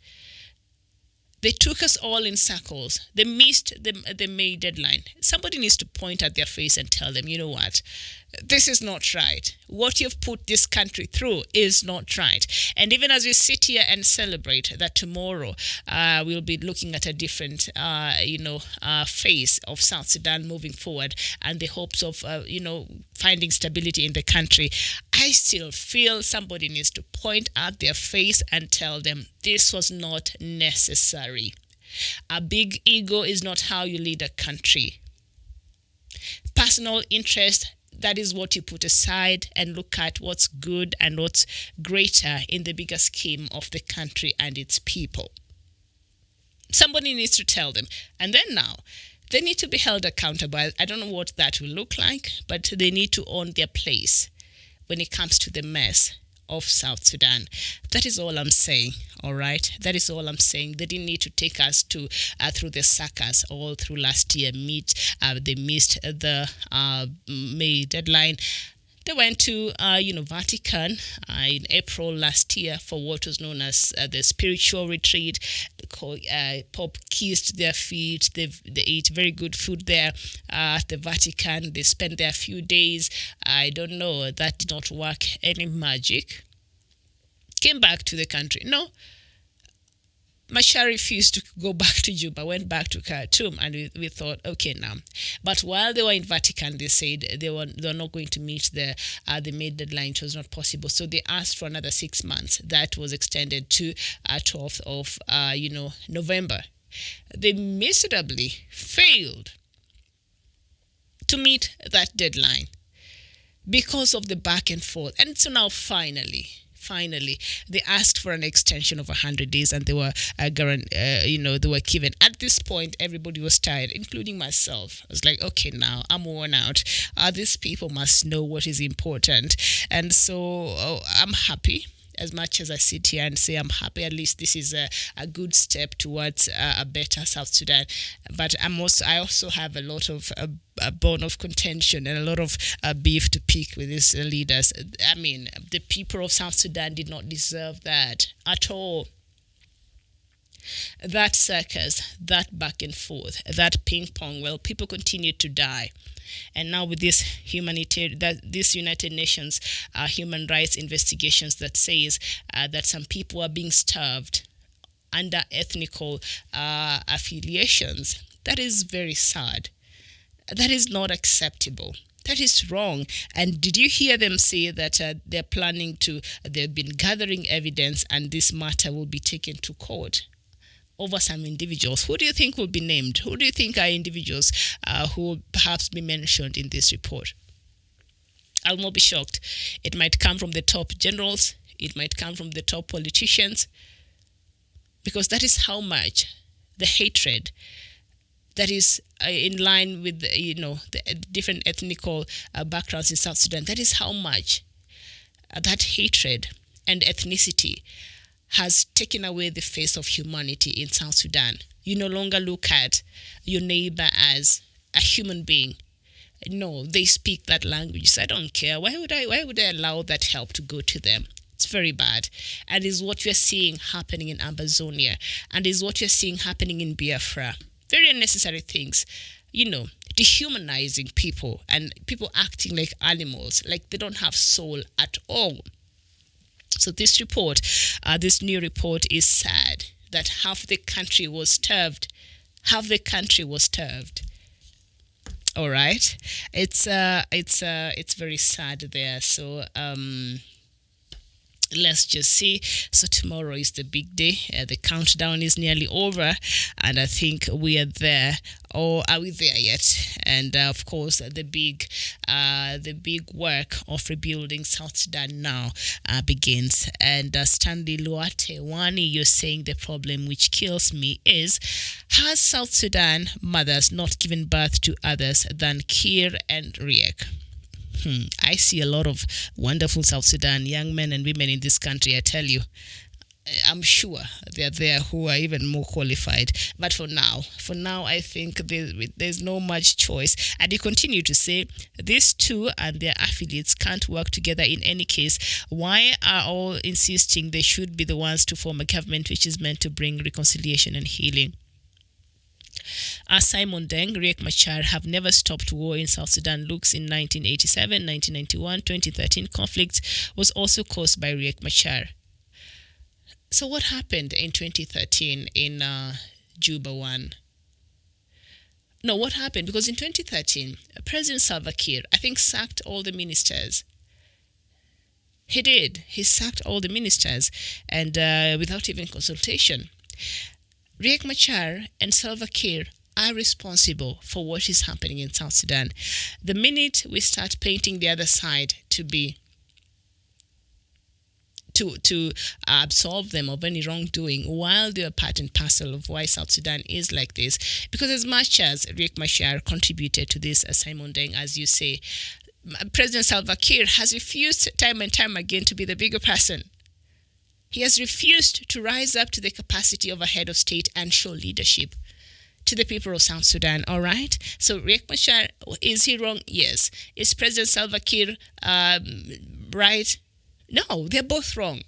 That is from my books. But anyway, thank you. Thank you for your opinion. Chol McCall, you're saying, in case any minor issues around the corner, we're going to invite IGAD, African Continental Peacemakers. But finally, no more matters among South Sudan citizens. And Pope Francis peace agreement, bless them all. Or you think that feet kissing must have done the magic. But here's the thing now, like I was saying here, because initially when President Salva Kiir made that announcement over the last weekend, and he came out and said, I have agreed to bring the country back to the 10 initial states that we inherited when we became a country. And now I'm adding 3 more administrative areas. Immediately, Riek Machar's side heard this. They came out guns blazing, and they said, no, you cannot do that, because that was not even part of what we were talking about. That was not even part of the contentious issues. So what now you just done, President Salva Kiir? You just opened a Pandora's box. That is what Mr. Riek Machar did. So when we were talking about this yesterday, and now the cabinet, voted to adopt these 10 states together. I'm assuming they adopted the whole thing plus 3 administrative areas, and we did not see any reaction from Riek Machar. My conclusion was he was okay. I don't know if he was okay, because he was not really okay when this announcement was made. And I was saying here yesterday, and we had this conversation, and we said, if he's not fine with the 3 administrative areas, then he should make it known. If he has accepted, then somebody needs to draft something, have him sign, so that, and then give one, leave it with IGAD. The other one, you can deposit it with the United Nations Security Council, and then the other one, you give them copies, and then maybe Mr. Mabuza, who was leading the latest mediation efforts, let them have each copy of Mr. Riek Machar saying, I'm okay with these 3 administrative areas, because if he, at this point, he has agreed, because people have been telling him to compromise. If he has agreed to these 3 administrative areas, then we do not want to hear at any given time. Rather, South Sudanese don't want to hear, because now I think I'm more into this matter than even South Sudanese people, but for a good reason. We don't want to hear that at some point he will come and start complaining about this. when other things are supposed to be taken care of later on in South Sudan. So if he's not okay with this, he should make it known. If he thinks it is something that needs to be relooked into later on, he should make it known, because so far he has not. He has been very cagey with this matter. All right. So Victor Cham Clement Warrior saying we want strong law to be out so that citizens to lead South Sudan. Yes, indeed. And I think maybe they might want to look at the constitution now and just work on it and see how can they get one that can best serve the people of South Sudan. Mia Kwach Mijak, very nice to see you this afternoon. And you're saying, I think the United Nations doesn't care or mindful about the suffering of the people of South Sudan in a real sense. UN is interesting. South Sudan to continue in war, in for the UN to loot the mineral. They're only interested in the oil and gold. So they're saying, even with this new report, that I really am questioning the timing of it. You're saying they don't care about South Sudanese instead. They're looking at other interests there. And Simon Deng, saying President Kiir and Riek Machar will not get any tickets for elections in 2020. And you know what? South Sudanese who have suffered so much in the hands of these leaders, I think that is how you'll make your voice known. I think that is how you'll make a very bold statement. And if you can bring in a new crop of leadership that will be that you feel will serve you much better than the people you have right now there, then I think good for you. So now you have an opportunity. But we needed these people to come together so that structures can be put in place that will eventually lead to a democratic election. And now South Sudanese will have an opportunity to get rid of who they think they need to get rid of and elect people they feel will lead them very well. And Peter Taban Mading, you're saying yes, they're both wrong, but Riek Machar has done many wrong things than Salva Kiir in South Sudan. The history is there and can speak for itself. All right, thank you so much. And Kiir, who is this? Prince Akere, Divine Archu, at some point, the AU must lead a force into South Sudan to restore order at all costs. And also, Linus is saying IPOB, one family. Indeed. Let me just look at some news here I heard. No. We have to talk about Nigeria here and Boko Haram, and then we tie it with Biafra. And before I do that, let me just relook at that news from where? From Ambazonia. And now outraged global organizations are demanding an independent investigation following killings in Cameroon's English-speaking northwest region where government troops are deployed. Now, the United Nations said it was deeply concerned, while the Commonwealth and other rights watchdogs asked for an impartial investigation into incidents they called a massacre of civilians, including pregnant women and children. And of course, the numbers of the people who died in that massacre there in the Anglophone region has been very conflicting. And so now we see this incident has drawn the attention of the international organizations, and they've come out to condemn. And the United Nations issued a statement a couple of days ago. What really sickens me, what really worries me, I have not seen a statement by the African Union. I have not seen the African Union get on this matter and try to find what is really happening, or even issue a statement on their position in this matter. I have not seen it. Maybe I've been too busy. If you've seen it and it's out there, please share with me. But at this point, you only see it is the international, community, and African Union is nowhere to be seen. And yet, a lot of people died. Lives were lost in Ambazonia.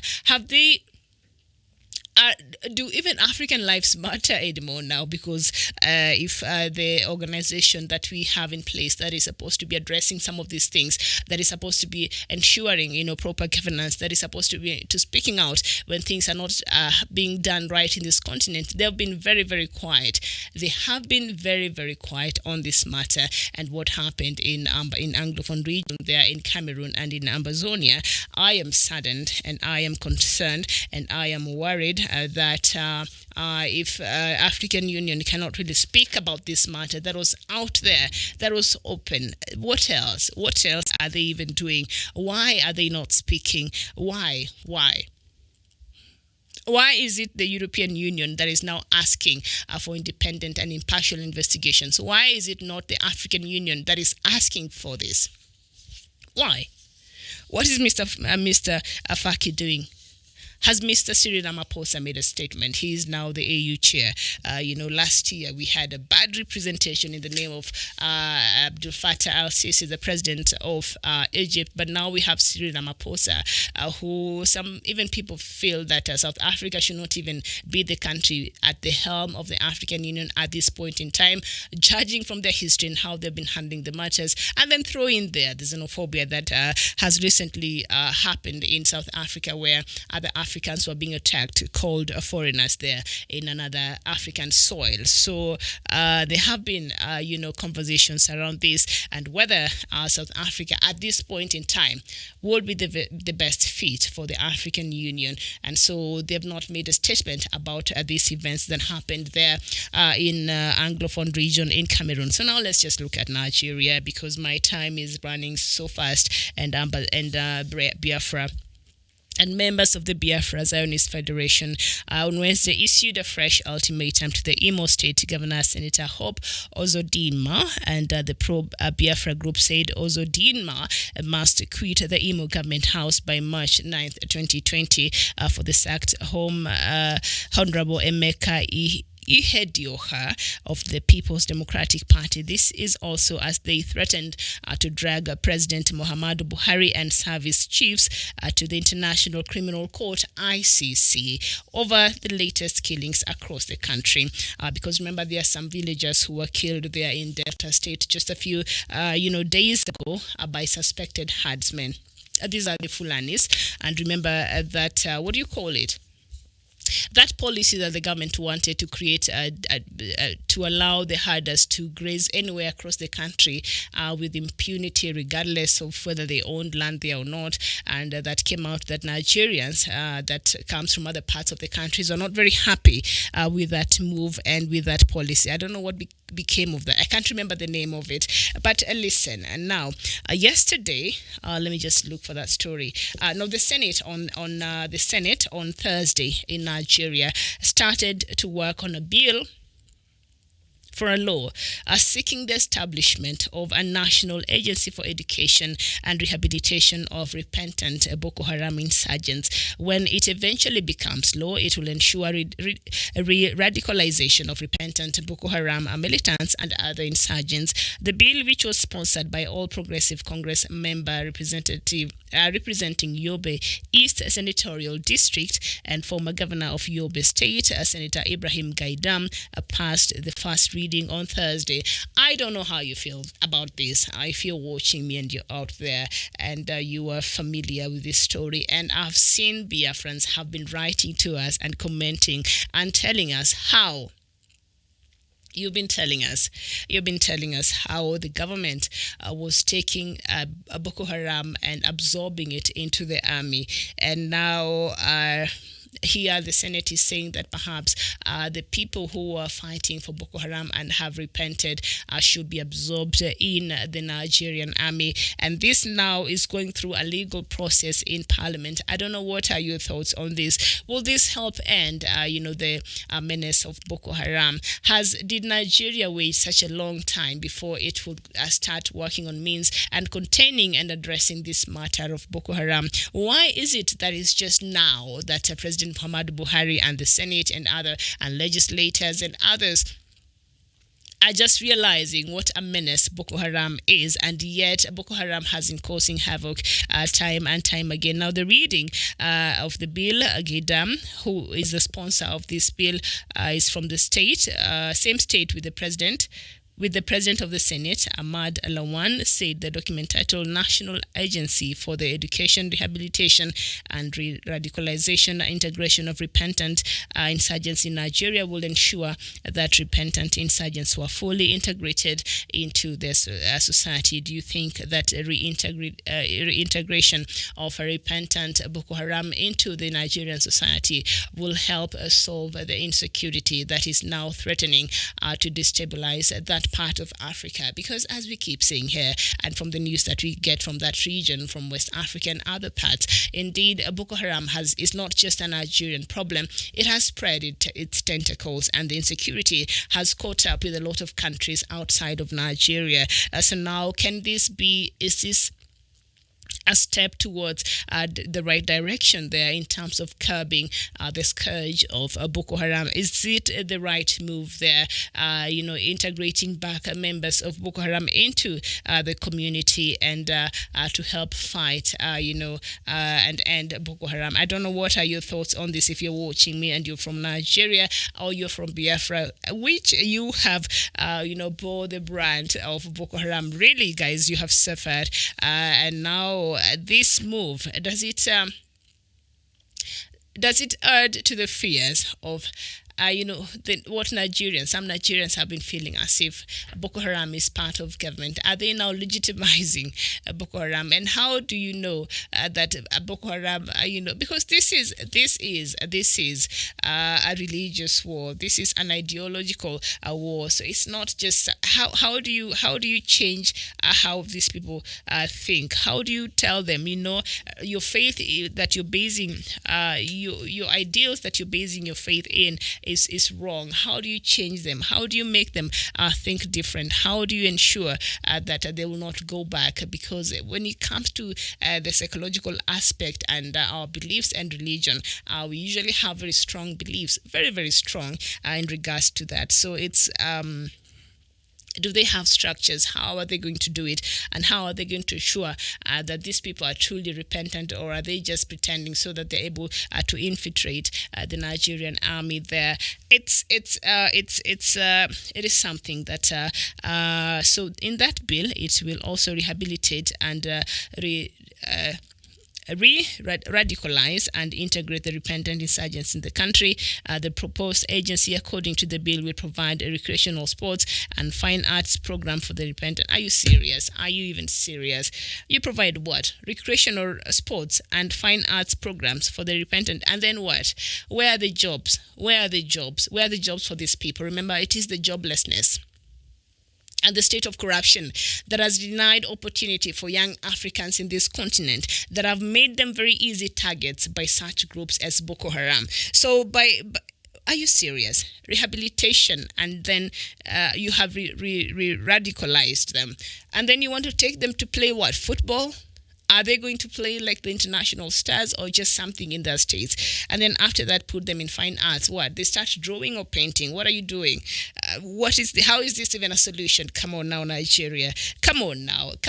This will not help end Boko Haram. I don't know if this will be something that the Boko Haram repentance would want to. I thought they had a better deal at the end of this, but this is what they want to do. Battle-hardened people. You want to come and provide them with recreational sports and fine arts programs and then what? Oh my goodness! And then the bill also states that the agency will be able to gain a great understanding of both the immediate needs of the combating Boko Haram, as well as a tool to counter radicalization in the future by maintaining open lines of communication. Now, the proposed agency will also provide vocational rehabilitation facilities for the repentant terrorists to learn carpentry, clay shaping, pottery, and the like. And I'll just quote one of those, and it said, help disintegrate the violent and poisonous ideology that the group spread, as the program will enable some convicted or suspected terrorists to express remorse over their actions. That is what you think. Make them repent and recant their violent ideology and re-enter mainstream politics, religion, and society. I don't think they understand.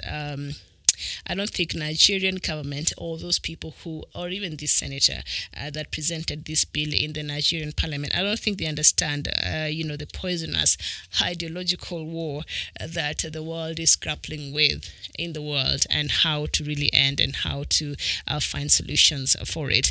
But thank you so much, Simon Deng. You're saying I think you're responding to David Gatlek, and you're saying Jiang Council of Elders are the nationalists of the country. Without GN Council of Elders, Riek Machar will not be alive at this time. GN Council of Elders saves lives of Riek Machar in 2013 and 2016 in Juba. And I see, okay, that is a conversation between between Simon Deng and David, so I will not even get into it. Laxmas Chizo, you're saying Nigerian government is Boko Haram. And who else is you're saying Biafra needs freedom in Nigeria, and Biafra is rising there. Moses Godwin, you just said so. That is a proposed solution for the problem in Boko Haram, a bill that is now being discussed, that was introduced, tabled yesterday, and it went through the first reading in the Senate there in Nigeria. This is a conversation that I'm not letting go, and we shall continue talking about it. But for now, our Friday edition of Good Morning Africa and Africa Diaspora comes to an end. I'm hoping to see you here on Sunday for another edition of Africa Showdown. Thank you so much for your company. Thank you so much. Even as we look forward tomorrow, Togo is going to its election tomorrow, and President Gasigbe is looking forward to be re-elected. Remember, him and his family have ruled that country for a very long time, and so right now, even the opposition is claiming a fault because the government is supposed to have provided them with some amount of money to help them in campaign, but that has not been made possible. Now, a series of major protests have swept the country of some 8 million people in 2017 and 2018 demanding for Gnassingbe's leaves power. However, demonstrations were choked by a fierce government crackdown and splits among the opposition, with the president appearing to be very solid in power there. So it is very interesting. Now, the long-standing president, Faure Gnassingbe, is widely expected to win Saturday's election, extending his family's decades rule after seeing off a wave of anti-protest. And so it's interesting there. So anyway, Togo is going to its elections tomorrow, and also the big day for South Sudan. Thank you so much. We will have so much to look forward to on Sunday, God willing, when we meet here for the African Showdown. But for now, I'll see you then. Take care of yourselves. Good morning, good afternoon, good evening, and enjoy the rest of your day, or whatever time it is where you're watching me from. It has been a pleasure. My name is Miriam Ugutu. Bye-bye for now.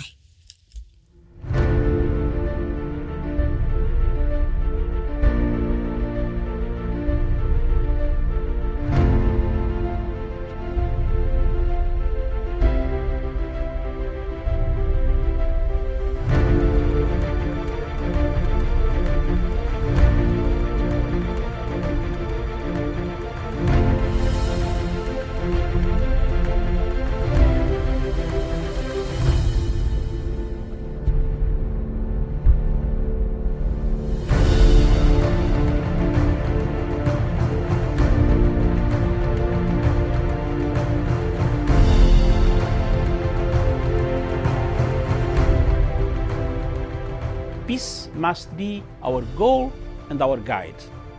And all that we strive for as a human family, dignity and hope, progress and prosperity, depends on peace. But peace depends on us.